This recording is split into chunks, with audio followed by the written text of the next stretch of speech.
Hello, good morning ladies. कैसे हो आप सब? Myself doctor Yashika and I am a gynaecologist. आज हम लोग जिस टॉपिक पे बात करेंगे वो रहेगा हमारा bleeding during first trimester of pregnancy. That means कि हमारे प्रेग्नेंट होने के विदिन 3 मंथ्स जो ब्लीडिंग होती है उनके क्या रीज़न हो सकते हैं, क्या कॉज हो सकते हैं और उस टाइम पे हमें क्या करना चाहिए, क्या प्रिकॉशन लेनी चाहिए, क्या डाइट रखनी चाहिए, उन सब के बारे में। तो फर्स्ट ऑफ ऑल क्या होता है कि अगर आपको कंसीव के बाद में हल्की फुल्की स्पॉटिंग या ब्लीडिंग कुछ भी होती है तो आप अपने डॉक्टर को ज़रूर कंसल्ट कीजिए, इसको लाइटली मत लीजिएगा। दूसरा, वो आपको डॉक्टर जो है वो आपको अल्ट्रासाउंड एडवाइस करेंगे। अब अल्ट्रासाउंड में आपका जो एक मेन कॉज होता है ब्लीडिंग का ड्यूरिंग फर्स्ट ट्राइमेस्टर वो होता है हमारा प्लेसेंटा प्रीविया। दैट मीन्स कि आपका जो प्लेसेंटा है वो हमारी जो यूट्रस है उसके ऑस को कवर कर रखा है उसने। अब वो पार्शियली भी हो सकता है, मतलब हाफ कवर भी हो सकता है और वो ऑस हमारी पूरी फुल कवर भी हो सकती है। ठीक है। सेकंड हमारा क्या हो सकता है कि मिस्ड अबॉर्शन हो गया है। मिस्ड अबॉर्शन में क्या होता है कि एक टाइम के बाद बच्चे की एफएचएस रुक जाती है। वो उसकी स्टार्टिंग में बनती है पर फिर उसके बाद में वो एफएचएस रुक जाती है। तो उस केस में क्या होता है, जो हमारा बेबी होता है वो ग्रो नहीं कर पाता है, तो उसकी वजह से भी हमें ब्लीडिंग हो सकती है।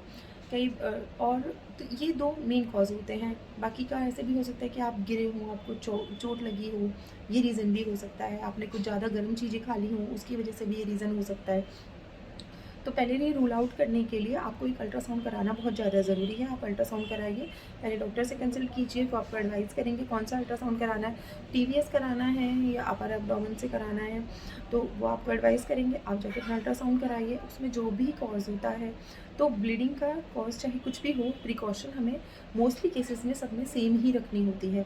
अगर आपको प्लेसेंटा प्रीविया आता है, दैट मीन्स कि अगर आपका जो आपकी का जो प्लेसेंटा है वो आपका ऑस को कवर कर रहा है फुली या पार्शियली या नियर बाय ऑस है, तो आपको उस केस में क्या प्रिकॉशन लेनी है। मेडिसिन के अलावा आपको गर्म चीज़ें नहीं खानी है, क्योंकि जितनी आप गर्म चीज़ें खाएंगे उनसे ब्लीडिंग के चांसेस उतने ज़्यादा बढ़ जाते हैं। दूसरा, आपको कोई वेट, भारी वजन वाला कोई काम नहीं करना है, आपको कोई वेट नहीं उठाना है, ज़्यादा ज़्यादा सीढ़ी उतरने चढ़ने का काम नहीं करना है और जितना हो सके आपको बेड रेस्ट करना है। कई बार पेशेंट के साथ में होता है कि हमारे घर में कोई करने वाला नहीं है, तो उस केस में आप हल्का फुल्का काम कर सकते हो, जैसे खड़े खड़े आपने खाना बना दिया है और मतलब खड़े होकर काम कर सकते हो आप। ज़्यादा बैठने उठने बैठने वाला कोई काम आप नहीं कर सकते हो अगर आपको प्लेसेंटा प्रीविया रहता है तो।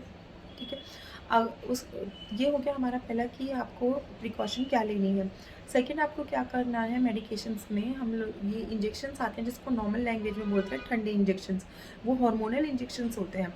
तो वो हार्मोनल इंजेक्शंस आपके प्लेसेंटा को तो वो नहीं चढ़ाएंगे कि वो आपके प्लेसेंटा को ऊपर कर देंगे, पर वो आपकी ब्लीडिंग को स्टॉप करेंगे, ब्लीडिंग को रोकने में हेल्प करेंगे और अगर कोई डैमेज हो रहा है तो वो उसको फुलफ़िल करेंगे।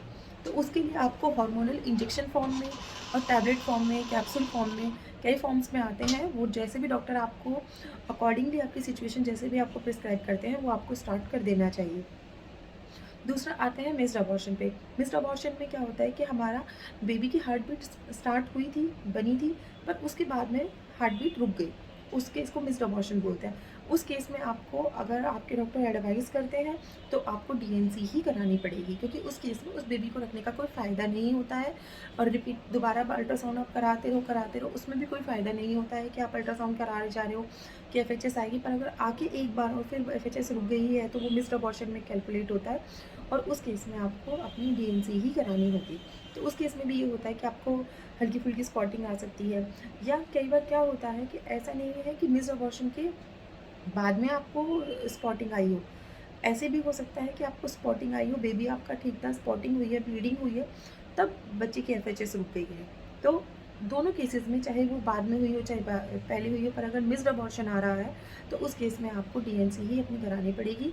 और अगर आपका बेबी ठीक है, अभी आपके बेबी की ग्रोथ ठीक है, सब कुछ सही चल रहा है, और हाँ, ब्लीडिंग के केस में ये भी ज़रूरी नहीं है कि वो प्रीविया ही हो प्लेसेंटा का ऊपर तभी ब्लीडिंग हो। कई बार क्या हो जाता है कि आपने कुछ बहुत ज़्यादा भारी वज़न उठा लिया है, कोई बहुत गर्म चीज़ें खा ली हैं, तो स्टार्टिंग की ड्यूरिंग मतलब फर्स्ट ट्राइमेस्टर की मैं बात कर रही हूँ, तो उस केस में भी कभी कभी अगर प्लेसेंटा आपकी सही जगह पे प्लेस है, एफएचएस भी प्रेजेंट है, तो भी आपका कई बार ब्लीडिंग आपको या स्पॉटिंग हो सकती है। तो उस केस में भी ट्रीटमेंट पर सबका सेम ही रहेगा, क्योंकि हार्मोनल ट्रीटमेंट ज़रूरी होता है ताकि वो बच्ची को और प्लेसेंटा को सपोर्ट कर सके। उसके लिए ये सब आपका बहुत ज़रूरी होता है। तो इन केसेस में आपको क्या प्रिकॉशन लेनी है और क्या आपको करना है, ये मैंने आपको बता दिया है। उसके अलावा इस चीज़ से रिलेटेड अगर आपकी कोई भी क्वेरीज़ है तो आप कमेंट सेक्शन में मेरे से पूछ सकते हैं।